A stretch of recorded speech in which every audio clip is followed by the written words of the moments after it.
4강을 들어가겠습니다. 자, 이제부터 행정이론 종합 문제를 들어가는데요. 기본이론 수업에서도 언급을 했듯이 우리가 행정이론이라는 주제는 시험장에 들어갔을 때 무조건 시험에 나온다는 관점에서 출발하셔야 됩니다. 저는 2개 이상을 예상을 하고 있습니다. 잘 보시죠. 1번, 행정학의 주요 이론에 대한 설명으로 가장 적절하지 않은 것은 1번, 신공공관리론은 전통적 관료제에 대한 의한 정부 운영 방식 한계를 극복을 하고, 그러니까 900 관리 비판했다 이 말입니다. 효율성을 확보하기 위해서 민간기업 운영 방식을 공공부문에 접목한 거죠. 기업의 운영 방식을 정부에 도입했다. 2번, 피터스, 피시신 탈참이에요. 전통적 형태의 정부 모형에 대한 주 900 관리에 대한 대안으로서 시장적 모형, 참여 모형, 신축 모형, 탈규제 모형 등을 제시하였다. 그래서 외워야 되는 거예요. 피시신 탈참. 자, 그다음 3번. 포스트 모더니즘은 이성, 합리성 및 과학 등에 기초한 모더니즘을 비판했다. 그러니까 모더니즘을 비판했다. 뭐 문제 없어요. 상상해체, 영역 파괴, 타재성 등의 개념을 중심으로 한 여기까지도 문제가 없습니다. 그런데 거시론, 거시정치 등을 통하여 행정현상을 설명하고자 한다. 자, 거시 혹은 메타라는 표현이 들어가면은 모더니즘과 관련된 표현이다. 이렇게 문제 푸는 거예요. 그래서 정답은 바로 3번이 되는 겁니다. 4번, 신공공 서비스론에서는 행정가가 업무 수행의 능률성을 제고하기보다는 모든 사람에게 더 나은 생활을 보장하여야 한다고 주장한다. 공공성이 중요하다. 능률성이 전부는 아니다. 그 뜻이에요. 자, 넘어가겠습니다. 2번, 행정 이론에 대한 설명으로 옳지 않은 것은 신행정론은 실증주의와 행태주의를 비판하면서 행정학의 실천성과 적실성, 가치 문제들을 강조하였다. 여기 나온 이 얘기들 자체가 다 기술성, 사회문제 해결을 의미하는 거고요. 후행태주의를 비판했다는 것 자체가 후기행태주의하고 내용이 같은 거죠. 2번, 공공선택론은 공공부문의 비시장적 의사결정을 경제학적으로 연구하며 전통적 관료제를 비판하였다. 어떤 점을 비판했다? 직권화 비판. 공공부문에서 나타나는, 즉 비시장적인 의사결정이라는 말 자체가 그냥 시민사회라든지 의회라든지 행정부 등에서 나타나는 의사결정을 연구했다. 이렇게 보시면 돼요.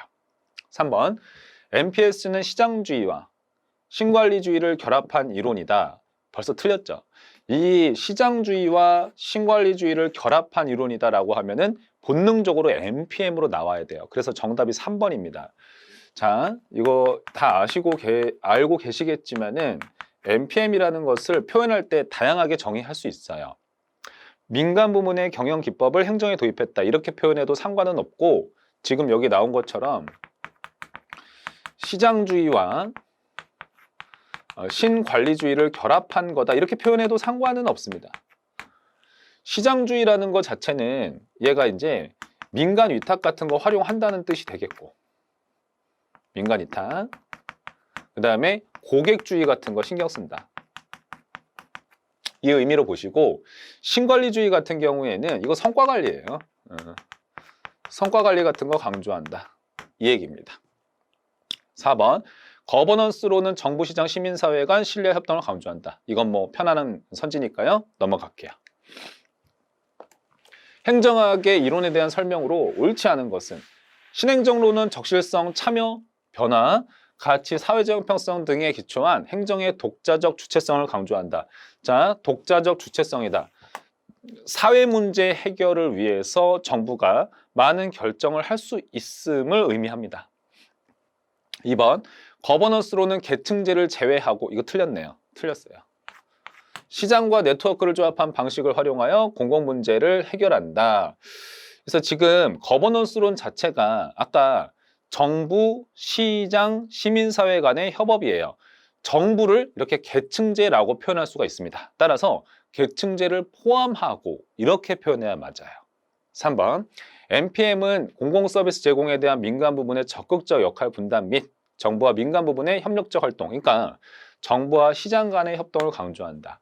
4번, MPS는 신공공관리의 오류에 대한 반작용으로 대두되었으며 주로 민주적 시민이론, 조직적 인본주의 등에 기초하고 있다. 다양한 이론에 기초하고 있습니다. 다음 문제 볼게요. 행정학의 접근법에 대한 설명으로 옳은 거죠. 법률 제도론적 접근 방법은 이라고 나왔는데 이것은 구제도주의라고 알고 계셔야 돼요. 그래서 공식적인 제도만을 연구의 초점으로 보고 있습니다. 이것은 공식적 제도나 법률에 기반을 두고 있기 때문에 제도 이면에 존재하는 행정의 동태적 측면을 체계적으로 파악한다. 구제도주의는 제가 정태적인 연구라고 했었죠. 이 정태적인 연구라는 게 무슨 뜻이냐면은 첫 번째, 제도나 어떤 제도의 변화나 신설을 설명하지 못한다. 그런 의미가 있고, 그 다음에 두 번째는 뭐냐면은 인과 분석을 하지 않는다는 거예요. 그래서 이 정태적인 연구, 이렇게 비판을 받습니다. 누구로부터? 신제도주의로부터. 2번, 행태론은 후진국의 행정현상을 설명하는, 이거 틀렸어요. 이거 생태론이죠.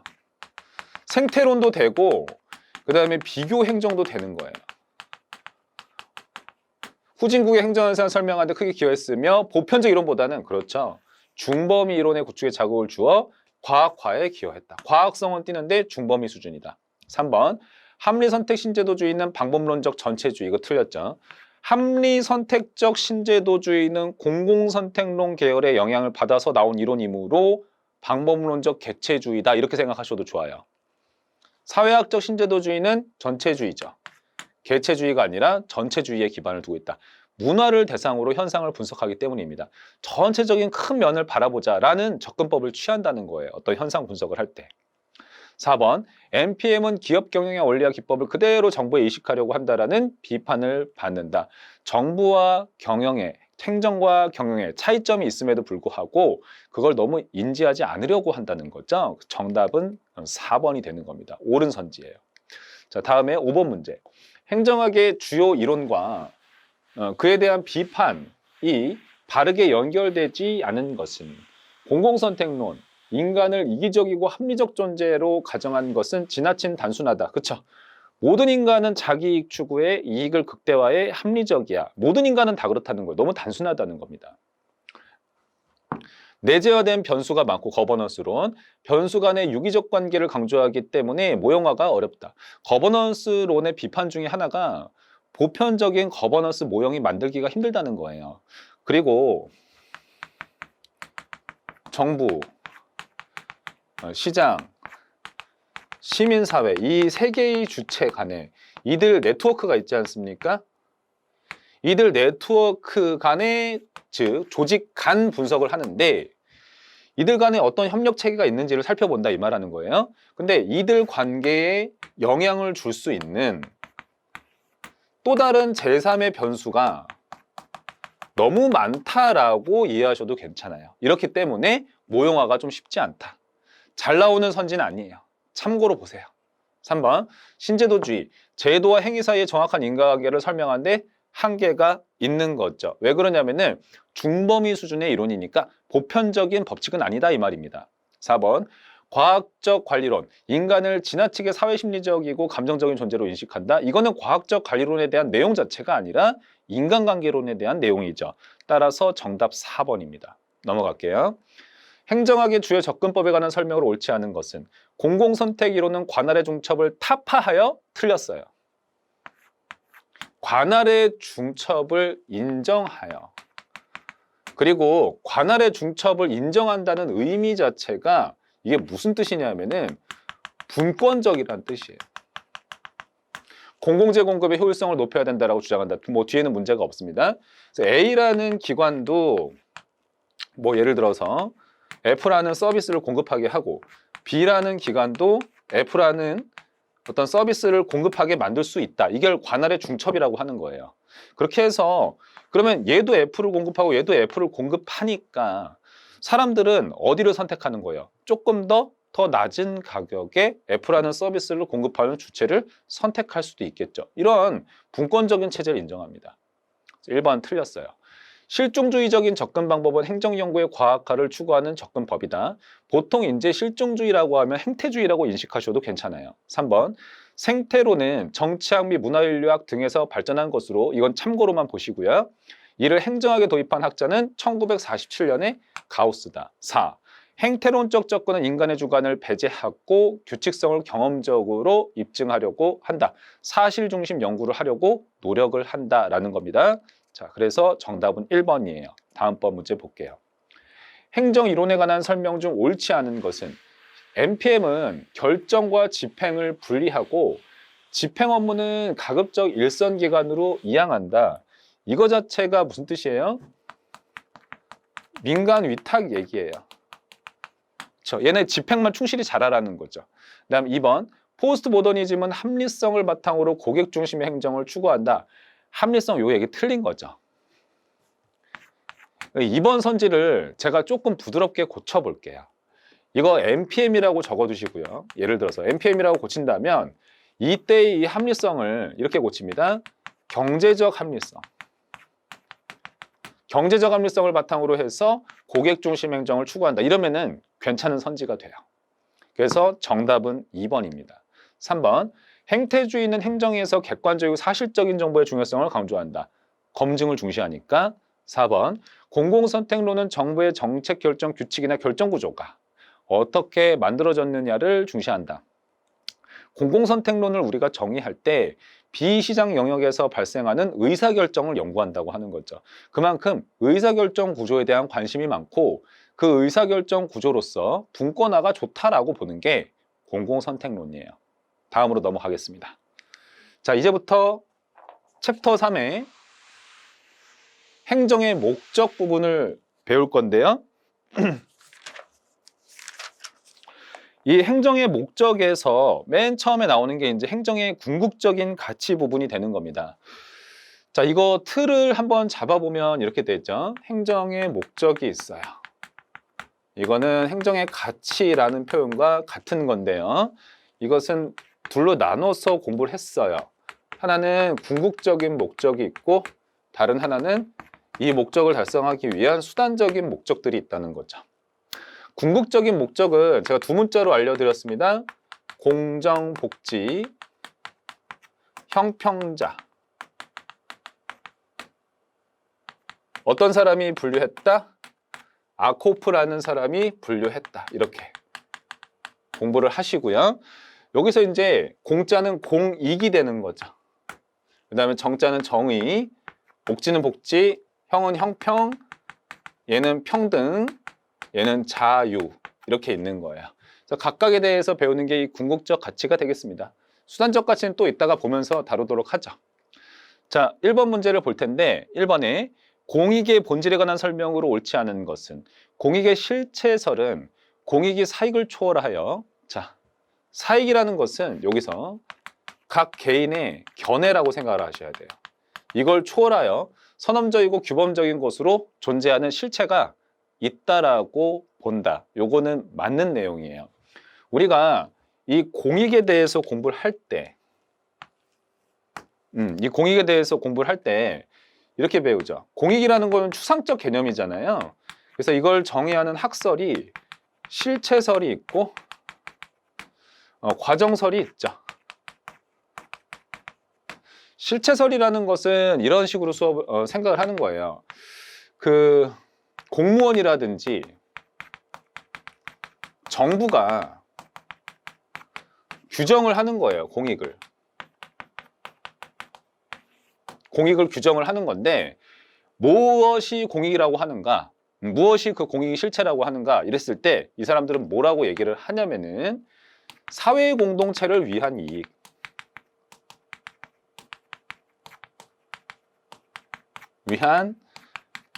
이익은 이게 이제 공익이야. 이거를 똑똑한 관료들이라든지 정부가 찾아서 정해줘야 된다는 거죠. 그래서 예를 들면 어떤 것들이 있어요.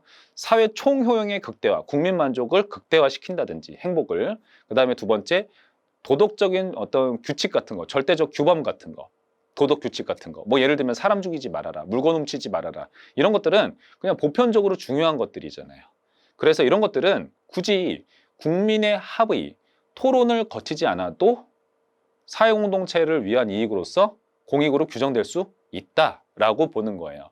근데 이제 과정서는 좀 얘기가 다른 게 공익을 갖다가 국민들의 견해를 듣는 거예요. 국민들이 되게 많겠죠. 이게 다 있습니다. 그럼 이 사람들이 여러 개인들이 다 모여가지고 자신의 견해를 제시하는 거죠. 그래서 이런 것들의 총합이 공익이 되어야 된다라고 얘기를 하는 거예요. 개인 사람들의 견해를 다 모은 거, 이게 다 공익이 되어야 된다, 이렇게 보는 겁니다. 국민의 견해를 경청하는 거죠. 그래서 얘는 토론과 합의의 결과물이 공익이다, 그렇게 보는 게 과정설이라고 보시면 되겠습니다. 자, 2번 선지 볼게요. 공익의 과정설은 공익을 수많은 사익 간의 조정과 타협의 산물이다. 그렇죠. 이 각 개인의 견해를 제시하는 이 과정 속에서 어떤 게 나타나는 거예요? 조정과 타협, 합의, 상호작용이 발생한다라고 보거든요.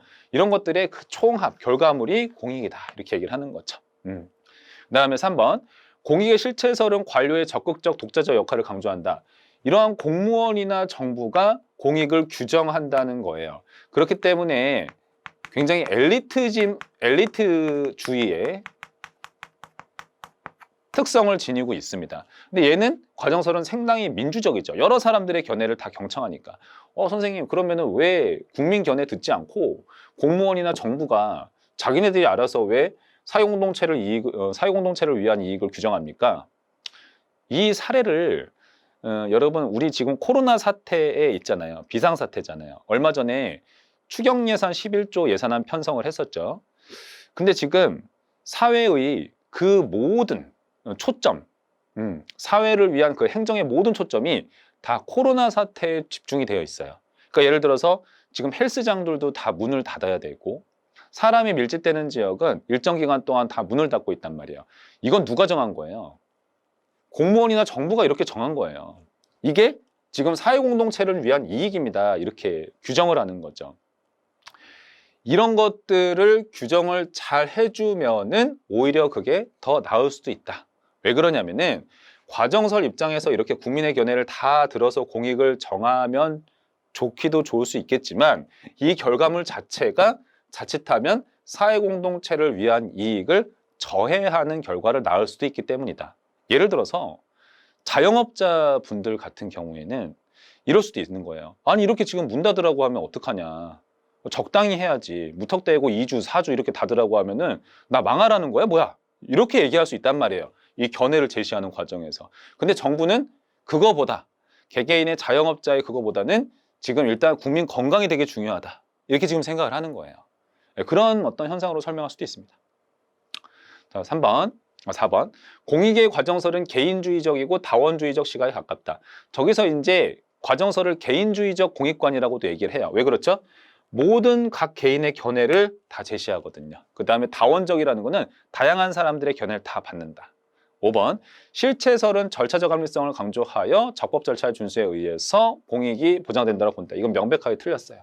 실체설이 아니라 과정설입니다. 우리가 시험 문제를 풀 때 이렇게 하시는 거예요. 실체설은 얘는 결과 중심의 과정설이 어떤 공익관이다, 이렇게 보고요. 과정설은 국민하고 합의하는 토론, 합의하고 토론하는 그 과정, 이게 반영된다라는 점에서 과정 중심 공익관이다, 이렇게 얘기를 합니다. 민주주의 사회에서는 사람 간의 토론과 합의를 거치는 거를 반드시 거쳐야 되는 절차라고 보거든요. 근데 과정설은 그걸 거치니까 과정 중심이다, 그걸 중시하니까. 실체설은 아니야, 그거 아닌 것 같아. 사회공동체를 위한 이익이 되는지가 되게 중요해. 그래서 얘는 결과 중심의 과정설이에요. 그런데 절차적 합리성이라는 표현은 이따가 우리가 나중에 배우겠지만 허버트 사이먼의 내용적 합리성과 절차적 합리성이 있는데, 절차적 합리성이라는 것 자체가 과정 중심의 합리성 얘기고, 그 다음에 적법 절차라는 표현도 이것도 과정 중심의 얘기잖아요. 그러니까 이 과정이라는 표현과 통하는 공익관은 뭐다? 과정설적 관점이라는 거예요. 됐습니다. 그래서 정답은 5번이 되는 거죠. 넘어갈게요. 2번, 공익의 정의에 대한 다음 설명 중 가장 옳지 않은 것은, 전제정치에 비해서 민주주의가 진척이 될수록 공익을 정의하기가 어렵다. 민주주의라는 것 자체가 토론의 장이죠. 간단하게 표현하자면은 그럴수록 다양한 사람들이 모이면 멀수록 많은 사람들이 참여해야 되니까 정의하기는 참 어려운 거예요. 2번 과정설에 의하면 공익은 이해관계자들의 협상 조정, 이 표현 또 나왔습니다. 산물이다. 실체설은 이념적인 경직성이 강하다라고 표현하는 거예요. 이럴 수 있다는 거예요. 예전에 독일 같은 경우에는 2차 세계대전 당시에 파시즘이라는 게 있었죠. 파시즘이다. 그래서 이런 것들 자체가 엘리트가 생각했을 때는 공익이야라고 생각을 했던 거예요. 근데 그런 것들은 대개 엘리트들은 이게 딱딱하게 생각하잖아요. 자기들이 다 옳다라고 생각하죠. 그래서 이런 이념적 경직성이 강할 수도 있다라고 얘기를 하는 거예요. 그다음 4번 지나친 집단 이기주의를 극복하기 위해서는 과정설적인 입장을 반영할 필요가 있다. 그렇지가 않아요. 오히려 과정설의 단점 중에 하나가 이기주의가 반영이 될 수 있다는 거예요. 왜 그러냐면은 아까 제가 코로나 사태에 비유를 했었는데 자영업자분들 같은 경우는 어떻게 되는 거예요? 야, 지금 국민 건강이 뭐야? 내가 지금 망해 죽게 생겼는데 이럴 수도 있다는 거죠. 저 한번 보시면 지금 국민이라고 제가 이렇게 적었는데 이 동그라미를 친 이 부분이 그 사람들의 영향력이라고 가정을 할게요. 근데 국민 사이의 영향력이 다 비슷비슷하면 상관이 없어요. 근데 어떤 사람의 영향력은 굉장히 크다라고 제가 가정을 해보겠습니다. 원이 되게 큰 거죠. 그러면은 이 사람의 견해는 되게 많이 반영이 될 수 있겠죠. 그러면은 집단 이기주의가 발생할 수 있다는 거예요. 해서 정답 4번. 3번 롤즈의 정의론에 대한 설명 중 가장 옳지 않은 것은 이렇게 나왔습니다. 자, 보면 이 행정의 목적 파트에서 이제 롤즈가 왜 나오냐면은 정의 부분이 있지 않습니까? 여기. 이 정의에서 배우는 게 롤즈의 정의론이 되거든요. 자, 보시면 1번. 타고난 차이 때문에 사회적 가치 획득에서 불평등이 생겨나는 것은 분배적 정의에 어긋난다라고 하죠. 그래서 롤즈가 말한 정의의 원칙이라는 게 있잖아요. 여기서 말하는 건 분배적인 정의를 얘기를 하는 거예요. 분배적인 정의, 분배적 정의가 구현되기 위한 원칙은 어떤 것들이 있는가라고 했을 때 사람들은 다음과 같이 합의한 내용을 말할 거야 라고 롤즈가 길게 논증을 하신 거죠. 그래서 처음에 1원칙이라는 게 있는데 1원칙이라는 것은 모든 사람은 기본적으로 평등한 자유를 원할 것이다. 이렇게 봐요. 그렇게 합의할 거라는 거죠. 그 다음에 2원칙이라는 게 있습니다. 이건 이제 정당한 불평등의 원칙이라고 하는데 그래서 롤즈는 불평등을 인정을 해요. 근데 불평등이 있으려면은 정당한 어떤 근거가 있어야 된다는 거죠. 정당한 불평등의 원칙이다. 이 2원칙, 정당한 불평등이 수렴이 되려면, 이게 성립이 되려면 2-1 원칙과 2-2 원칙이 다 갖춰져야 된다는 거예요. 2-1 원칙이라는 것은 기회균등이죠. 그 다음에 2-2 원칙이라는 것은 최소 극대화 원칙이라고 합니다.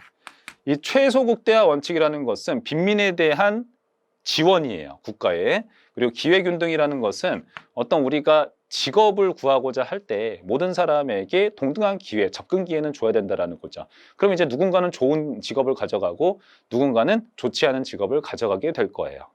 근데 제가 이 얘기를 갑자기 왜 하냐면은 1번 선지 때문이에요. 1번 선지 보시면 타고난 차이 때문에 어떤 분배적 정의가 이루어진다라고 하면 정의에 어긋난다는 거예요. 롤즈는 이런 말을 합니다. 롤즈의 정의론에서 기회균등의 원칙에 따라 직업이 결정이 되는데 이거에 따라서 예를 들면 직업 같은 것들이 결정이 되는데 보통 좋은 직업을 가져가는 사람들의 특징은 어떻다? 성실하다는 거예요. 그리고 열정이 되게 많고 아니면은 IQ가 조금 높거나. 근데 재밌는 게 뭐냐면 롤즈가 뭐라고 표현을 하냐면 우리가 이제 상식적으로 생각했을 때 성실한 사람이 좋은 직업 가져간다. 이거는 우리가 봤을 때 이상하지 않잖아요. 당연하지 이렇게 생각할 거 아니에요. 근데 롤즈가 흥미로운 얘기를 그 책에서 뭐라고 하냐면 성실함도 타고납니다. 이렇게 얘기를 해요. 성실하는 것도 타고난다고. 열정이라는 것도 다 타고나는 거라고. 그러면은 이런 타고난 사람들이 좋은 직업을 가져가는 그 자체만 그대로 두게 된다면 그것은 사회적 정의에 어긋난다라고 생각을 하겠죠. 롤즈는. 그러니까 최소 극대화의 원칙 같은 거를 만들어 두어야 된다는 거예요. 이게 뭐죠? 빈민에 대한 배려죠. 빈자에 대한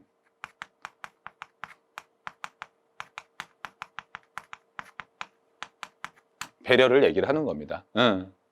자, 이번에 형평성이 확보되려면 우선적으로 결과평등이 전제돼야 된다. 여기서 말하는 결과평등이라는 것은 2-2 원칙 생각을 하셔도 좋아요. 어떤 최소극대화의 원칙. 근데 이게 우선하는 게 아니라 롤즈에 따르면은 이쪽으로 갈수록 1원칙 쪽으로 갈수록 상충할 때 중요한 원칙이 된다라고 얘기를 하잖아요. 이건 제가 수업을 했던 겁니다. 그래서 2번이 틀린 거예요. 2번이 정답입니다. 3번 원초적 상태에서 구성원들이 합의하는 규칙 혹은 원칙이 공정할 거라고 전제하고 있다. 맞습니다. 이 정의의 원칙을 도출하는 과정이 어떻게 돼요? 사회계약론적 관점에서 하잖아요. 사람들의 합의에 따라서 사람들이 자연스럽게 이렇게 정할 거라고 하는 거죠. 이 사회계약론에 따라서 원칙을 정하는데 정할 때의 그 조건 상태가 가상적 상황, 원초적 상태를 전제하고 있는 거죠.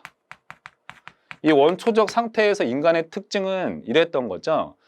보수적인 의사결정자, 위험을 회피하고 가급적이면은 그다음에 두 번째 무지의 베일 속에 가려져 있는 사람들, 미래의 내가 어떤 사람으로 어떻게 태어날지 모르는 상황에 있는 상태에서 그 사람들끼리 합의에 따라 분배적 정의를 어떻게 해야 될지를 합의하는, 그 합의한 결과를 발표하자면 이렇게 된다. 그 얘기를 하는 거죠. 4번 자유주의와 사회주의 양극단을 지향하고 평등의 조화, 자유와 평등의 조화를 추구하는 중도적 입장을 추구하고 있다. 뭐 예를 들면은 이 1원칙과 2원칙에서 2-1 같은 경우에는 자유주의적인 속성을 가지고 있다라고 보고요. 2-2 원칙 같은 경우에는 사회주의의 어떤 입장이 있다라고 해요. 그래서 이 둘을 다 가지고 있기 때문에 중도주의적 입장이다. 그러니까 중도적 입장 이렇게 생각하세요.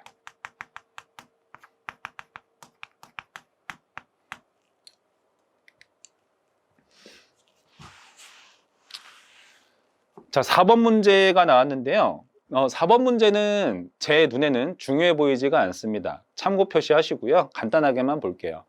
다음 중 공익의 개념에 대한 관심이 대두하게 된 요인과 관련이 가장 적은 것은 이랬습니다. 우리가 이제 일반적으로 공익에 대한 관심이 언제 제고되었는가라고 했을 때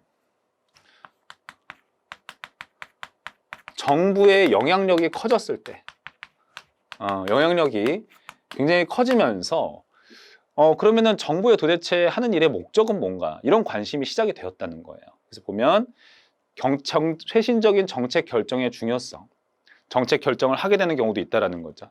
그다음에 행정인의 재량권이나 자원 배분권의 확대, 영향력이 커진 겁니다. 행정 이론의 윤리적 기초에 대한 관심, 행정 행태의 논리적 준거 기준, 공익이 되어야 되는 거니까. 5번에 정치 행정 이원론의 대두다. 얘 같은 경우에는 정부의 영향력이 커진다라는 느낌보다는 중립적인 입장에서 능률적인 집행만 그냥 하는 거죠. 그렇기 때문에 상관이 없다라고 하여 정답이 5번이 되는 겁니다. 다음 문제 갈게요. 5번. 공익에 대한 설명으로 옳지 않은 것은 공익에는 다수 이익이나 사회적 약자 이익이 포함이 되어 있다. 아까 과정설 같은 거 생각해 보시면 되죠. 2번에 공익은 행정 책임의 중요한 기준이 된다. 공익을 달성하지 못했다라고 하면은 행정 책임을 제대로 달성하지 못한 거예요. 3번. 공익은 다원화된 이익의 공정 기회를 제공한다. 아까 과정설 같은 경우에도 다양한 사람들의 견해를 합치는 거죠. 5번, 4번. 공익에는 보편적 가치가 포함되어 있지 않다. 그렇진 않죠. 아까 실체설적 관점 같은 경우에는 절대적인 도덕적 가치 이런 것들은 공익에 포함되어야 된다라고 얘기를 하죠. 그래서 이제 4번이 틀린 얘기가 되는 겁니다. 이 문제도 별로 중요하지 않아요. 그냥 참고 삼아 한번 리딩하는 걸로 충분합니다. 자, 6번 볼게요. 공익에 대한 설명 중 실체설에 대한 설명으로 옳지 않은 것은 다수 이익 간의 조정과 타협의 산물이다. 과정설이에요. 그 다음에 국가 우월적 입장이 반영이 되어 있다라고 하는 건데 이건 실체설이죠. 그 다음에 3번 전 구성원의 총효용 극대화 이런 것들이 어떤 사회공동체를 위한 이익 중 하나라고 봅니다. 그래서 실체설적 입장. 4번 도덕적 절대가치 아까 얘기했던 거죠. 이것도 실체설적 입장이에요. 그래서 1번이 바로 정답이 되는 거죠. 예, 단순합니다. 7번 공익 개념의 실체설과 과정설에 대한 설명으로 옳은 것은 실체설은 집단 간 상호작용, 상호작용이라는 것 자체가 합의라는 뜻이에요. 산물이 공익이라고 본다. 이거 틀린 거죠. 이건 과정설에 대한 얘기고요. 그 다음에 2번 과정설의 대표적 학자는 플라톤과 루소. 딴 학자는 몰라도 이 두 사람은 그래도 우리가 한번 참고 삼아 봐두자고 했어요. 플라톤과 루소 같은 경우에는 과정설이 아니라 실체설적 관점이 되는 겁니다. 예를 들어서 플라톤 같은 경우에는 철인정치를 주장한 엘리티즘을 주장을 했고요. 루소 같은 경우에는 일반 의지, 사회공동체를 위한 이익이 중요하다는 점을 어필했다는 점에서 실체설적 관점. 3번 실체설은 공익이라는 민명하에 개인의 이익이 침해될 수 있는 위험 요소를 내포하고 있다. 그래서 그 독일 같은 경우에는 유대인 학살 같은 게 나타날 수도 있다라고 하는 겁니다. 그리고 또 우리나라 사례로 비춰봤을 때는 야, 지금은 코로나를 잠재우는 게 제일 중요해. 이러다 보니까 자영업자분들이 피해를 입을 수도 있는 거예요. 그렇게 생각하시면 됩니다. 그래서 3번이 정답이에요. 4번 과정설은 공익과 사익이 명확히 구분된다라는 입장이다. 요거는 실체설적 관점입니다.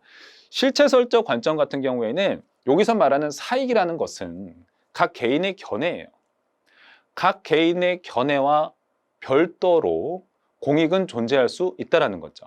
그래서 과정설을 비판하는 입장에 있는 겁니다. 야, 각 개인의 견해 다 합쳐봐야 그들의 사익만을 반영할 수도 있는 거야. 이렇게 얘기를 하기 때문에 사익과 공익은 분리되어 있다. 이렇게 표현을 하는 거예요. 말장난이에요, 말장난. 자, 8번을 보도록 하겠습니다. 행정 이념으로서 형평성에 대한 설명으로 가장 옳지 않은 것은 형평성이죠. 1번 롤즈의 최소 최대 원칙은 사회에서 가장 취약한 집단에게 최대 편익이 돌아가게 하는 정책이 바람직하다라는 기준을 의미한다 라고 이렇게 표현을 했는데 이게 틀렸어요. 이거 8번 문제는 약간 참고라고 생각하시면 됩니다. 중요하지 않아요. 근데 문제로만 보시는데 원래는 최소 극대화 이렇게 표현하는 게 가장 FM이에요. 번역을 할 때도 이렇게 하는 게 가장 예쁜 거고요. 실제 논문에서도. 근데 이거를 같은 의미로 최대, 최초가 아니죠. 최대, 최소, 원칙 이렇게 표현을 합니다. 같은 뜻이에요. 그래서 최소 최대가 아니라 최대 최소가 돼야 된다. 완전 말장난이죠. 그래서 이거 틀렸어요. 1번이 정답입니다. 자, 2번에 인간의 욕구 충족과 최소한의 평등확보 수준에서 욕구 이론이라는 게 있다. 이거는 수평적 형평에 대한 유용한 기준을 제시할 수 있다. 수평적 형평이라는 말 자체가 기본적으로 동일한 건 동일하게 대우하자는 건데 욕구 이론 자체가 어떤 내용을 담고 있냐면 인간으로 태어났다면 누구에게나 모든 인간에게나 기본적인 욕구는 충족해줘야 돼라는 이론이에요. 그러니까 둘은 매칭되는 면이 있다. 3번 실적 차이에 따른 차등 배분의 정당성을 뒷받침하는 실적 이론은 수직적 형평의 관념을 바탕으로 하고 있다.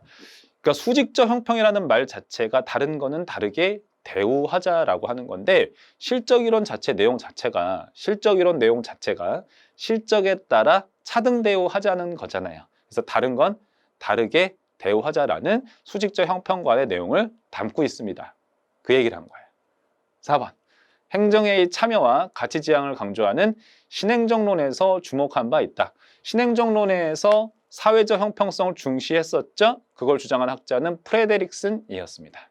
넘어갈게요.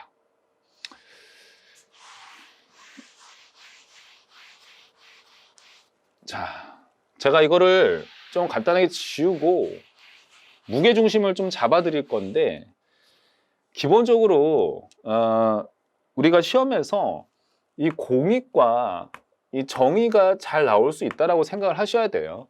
그래서 그 부분들에 대한 문제는 다 봤고요. 이제 수단적 가치라고 하는 게 나오는 건데 이 수단적 가치는 우리가 공부를 할 때 이렇게 배웠습니다. 능률성과 관련된 수단적 가치들이 있고 얘네들과 상충하는 것으로서 민주성과 관련된 수단적 가치들이 있습니다. 이렇게 갔었죠. 그리고 이 둘 간에는 일반적으로 상충 관계입니다. 그리고 이 능률성과 관련된 가치와 민주성과 관련된 가치 가운데에 껴있는 수단적 가치가 누구다? 가외성이라는 개념이 있다. 이런 틀이 딱 잡혀 있으셔야 되는 거예요. 행정의 목적인 거죠. 수단적 가치는 이런 궁극적인 가치를 달성하기 위한 수단이 되는 가치들이라고 공부를 하시는 거고요. 1번, 제도적 책임성과 대비되는 자율적 책임성에 관한 설명으로 가장 적합하지 않은 것은, 이 민주성과 관련된 수단적 가치 안에 책임성이라는 개념이 들어가요. 근데 이 책임성은 지금 둘로 나뉜다는 거예요. 제도적인 것과 자율적인 것. 제도적인 거는 법에 명시되어 있으니까 내가 거기에 따르는 거예요. 그 의무를 다하는 거죠. 근데 자율적 책임성이라는 거는 그냥 내가 알아서 국민이 만족할 때까지, 결과가 다 충족이 될 때까지 의무를 다하는 그런 자발적인 책임성을 자율적 책임성이라고 합니다. 하여 지금 4번에 보시면 고객 만족을 위해 성과보다는 절차에 대한 책임을 강조한다. 여기서 절차는 규칙 준수예요. 근데 자율적 책임이라는 것은 절차 준수 이거보다는 국민이 얼마나 만족하는가를 되게 중시해요. 그래서 성과를 되게 강조한다. 저기서 성과는 국민 만족이에요. 그래서 일단 정답은 4번이에요. 1번 선지부터 볼게요. 자율적 책임성이라는 것은 그래서 직업윤리 이런 것들에 기초해서 내가 알아서 능동적으로 확보하는 거고요. 이번에 객관적으로 기준을 확정하기 어렵다는 거예요. 내 내면에 주관적으로 있는 거니까. 내면의 가치와 기준에 따른다. 스스로 알아서 열심히 일하는 겁니다. 국민들의 요구와 기대를 정확하게 인식을 해서 자, 능동적으로 대응하는 책임성이 되는 거죠. 됐죠? 네. 다음 설명에 해당하는 것은 무엇인가? 이것은 불확실한 상황에서 오류 발생 가능성을 최소화하고 체제의 신뢰성을 높이기 위해서 강조되는 행정 가치 중에 하나인데 여러 기관의 한 가지 기능이 혼합되는 중첩성과 동일 기능이 여러 기관에서 독립적으로 수행되는 중복성 등을 포괄하는 개념이다. 보자마자 바로 가외성이 정답이죠. 그래서 정답이 1번입니다. 그래서 우리가 가외성이라는 것은 잉여장치죠. 잉여장치. 혹시 모를 일에 대비해가지고 투입을 조금 더 넣어두는 거예요. 우리가 이제 자동차 타고 갈 때 예를 들어서 스페어 타이어를 가지고 간다. 그럼 이거 가외적인 장치예요. 이런 가외적 장치는 왜 가져갑니까? 불확실한 상황에 대비하기 위해서. 그게 바로 가외성이다. 그렇게 보셨으면 되는 겁니다. 이거를 주장한 학자는 란다우입니다. 됐어요. 자, 다음에 3번 문제를 볼게요.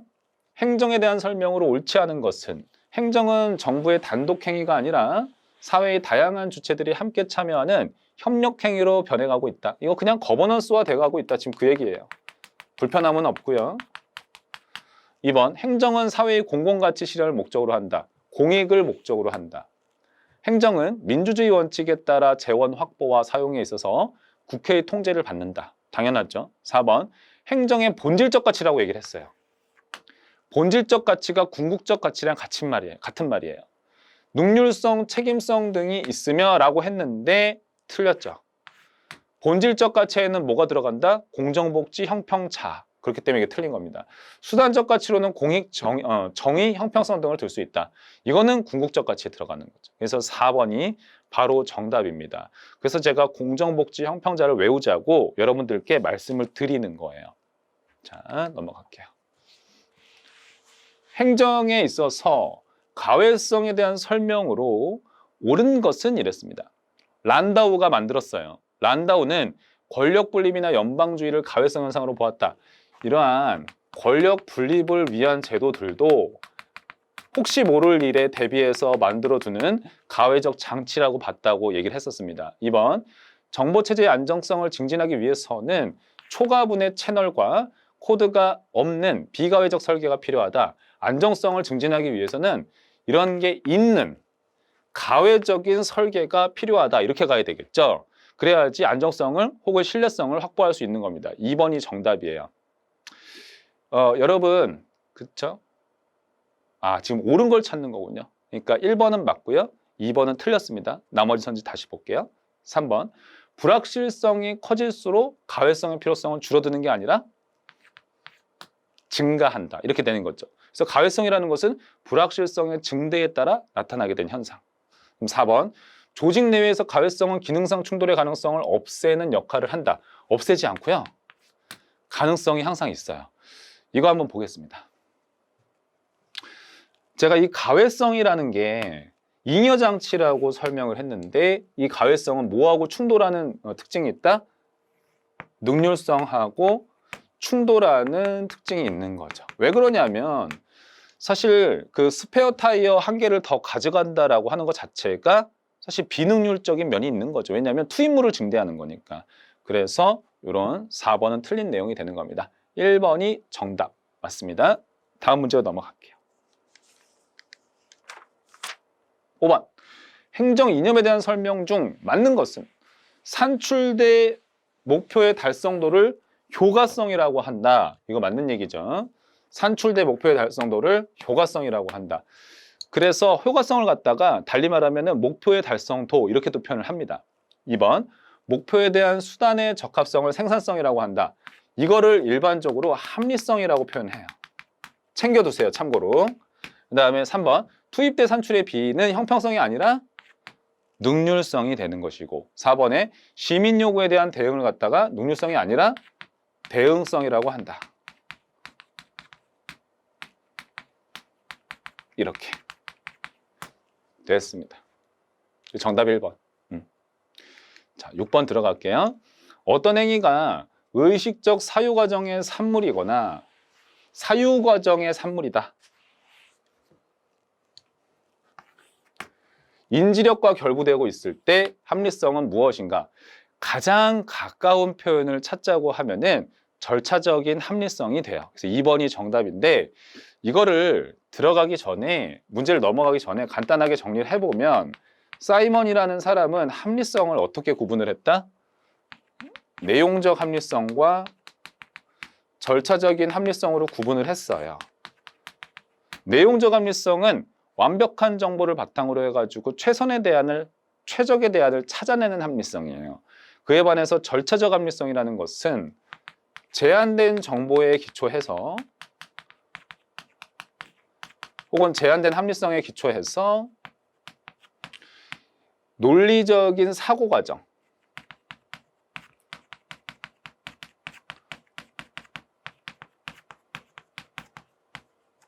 사유 과정에 기초한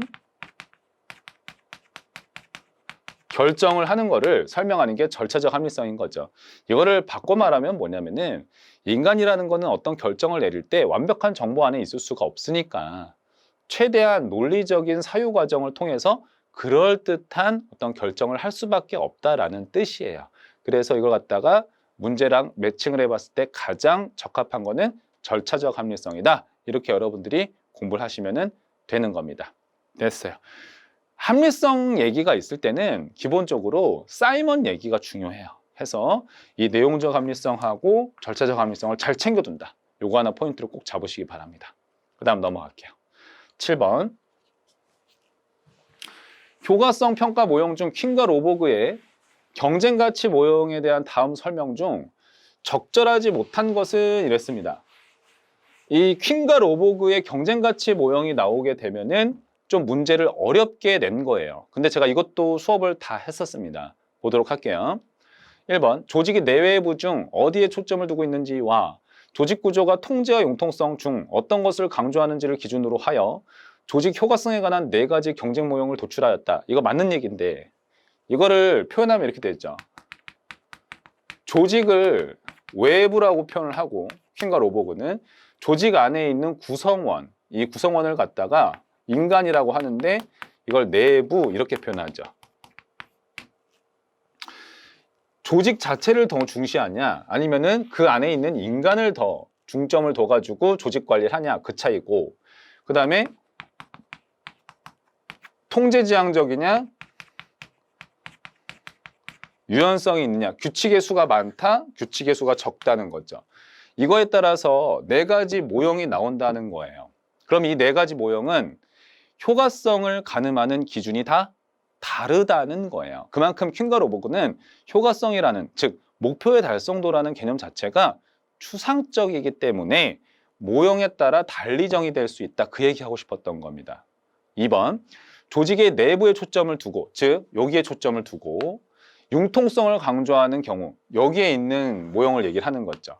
효과성 평가 유형은 인간관계 모형이다. 이거 인간관계 모형 맞아요. 그 다음에 3번, 개방체제 모형은 조직의 외부에 초점을 두고, 요 조직 자체에 초점을 두고 융통성을 강조하는 경우에 평가 유형이다. 이것도 개방체제 모형 맞습니다. 이렇게 들어가고요. 자, 그 다음에 4번, 조직의 외부에 초점을 두고, 여기에 초점을 두고 통제를 강조하는 경우에 성장 및 자원 확보를 목표로 하게 된다. 이거 틀렸어요. 기본적으로 합리 목표 모형이 여기에 들어가는데, 합리 목표 모형 같은 경우에는 어떤 때 조직이 효과적이다 이렇게 표현을 했었냐면은 능률성과 그 다음에 생산성이 있을 때 그 조직은 효과적이다 이렇게 표현을 했습니다. 그러면 성장 및 자원 확보는 뭡니까? 성장 및 자원 확보 같은 경우에는 개방체제 모형이 효과성을 판단하는 기준이 돼요. 그래서 얘네는 조직의 성장 그리고 자원 확보 그런 것들을 통해서 환경 적응을 잘하고 있다라고 하면은 이 조직은 효과적이야 이렇게 판단하는 모형이 돼요. 그래서 정답은 4번이 되는 겁니다. 틀렸어요. 5번, 내부에 초점을 두고 통제를 강조할 때 안정성 및 균형을 목표로 하게 된다. 이때 모형을 갖다가 내부 과정 모형이라고 하는데, 이 내부 과정 모형의 그 효과성 측정 기준은 구성원의 통제라든지 안정 같은 것들을 효과성이 있는 기준으로 보고요. 인간관계 모형 같은 경우에는 구성원의 만족이에요. 우리가 이제 조직 관리자가 됐는데 출근을 했어요, 제가. 근데 이제 우리 조직 구성원들이 되게 만족하면서 살아가는 것 같아요, 제가 봤을 때. 그러면은 그 조직은 효과적이야 이렇게 판단하는 모델이 인간관계 모형이라고 보시면 돼요. 자, 다음 문제로 들어갈게요. 8번 문제. 다음 중 행정가치에 대한 설명으로 옳지 않은 것은 이렇게 되어 있습니다. 능률성은 일반적으로 투입 산출에 비해요. 맞습니다. 대응성은 행정이 시민의 이익을 반영하고 그에 반응하는 행정을 수행해야 된다는 것을 뜻한다. 그래서 일반적으로 대응성은 민주성과 같은 뜻이라고 생각하셔도 괜찮습니다. 3번, 가외성의 특성 중 중첩성은 동일 기능을 여러 기관들이 독자적 상태에서 수행하는 걸 틀렸어요. 이거는 중복성이에요. 그래서 이거는 3번이 바로 정답이 됩니다. 일단은 4번 선지 한번 볼게요. 사이먼은 합리성을 목표와 행위를 연결하는 기술적, 과정적 개념으로 이해하는데, 자, 이걸 잘 보셔야 돼요. 뒤에 내용적 합리성과 절차적인 합리성으로 구분하였다. 5번, 공익에 대한 과정설은 절차적 합리성, 과정을 강조한다 이렇게 생각하시는 거예요. 강조하여 적법절차, 이것도 과정이죠. 과정에 의해서 공익이 보장된다라는 입장이다 이렇게 공부를 하시라는 뜻입니다. 됐죠? 그래서 정답은 3번이 되는 거예요. 그러면은 중첩성이라는 건 뭐냐면은 그런 거죠. 그러니까 여기 A라는 조직이 있어요. B라는 조직이 있고 얘네가 상호 의존해서 협업하여 어떤 F라는 일을 수행한다라고 하면은 이거는 중첩성 이렇게 얘기를 합니다. 지금 중복성은 따로 떨어져서 업무를 수행하는 거다. 다음 문제. 조직 효과성의 경쟁가치 모형. 이거 아까 퀸과 로버그 모형 얘기하는 거예요. 모델에서 성장 및 자원 획득의 목표를 강조하는 관점은 뭐냐라고 했죠. 바로 개방체제 관점이 정답이 되는 겁니다. 그래서 1번이 정답이에요. 제가 아까 얘기했던 것처럼 여기 개방체제 모형은 성장, 자원 확보, 적응 같은 것들을 목적으로 한다. 이 표 외우시기 바랍니다. 그래서 꼼꼼하게 우리는 무조건 90점 이상이에요. 선생님은 그렇게 생각을 하고 있습니다. 제가 괜히 부담되는 말을 하는 건 아닌지 좀 그렇긴 하지만 90점 이상으로 목표를 잡고 까다롭게 공부를 다 해서 가는 겁니다. 여러분 어떠십니까? 이제 토탈 대략 한 80문제 정도를 쭉 풀었거든요. 1권이 이제 400여 문제로 단원별 기출이 400여 문제로 구성이 되어 있는데 벌써 대략 4분의 1 정도를 다 풀어가요. 제가 이 정도의 속도로 나가면은 여러분들이 엄청 빠르게 반복을 해낼 수 있는 장점이 있거든요. 그러니까 조금 힘들더라도 꾸준함이 진리다 이렇게 생각을 하고 공부를 지금처럼 여러분 지금 하듯이 열심히 쫓아와 주시기를 당부하겠습니다. 다음 시간에 뵙도록 하겠습니다. 감사합니다.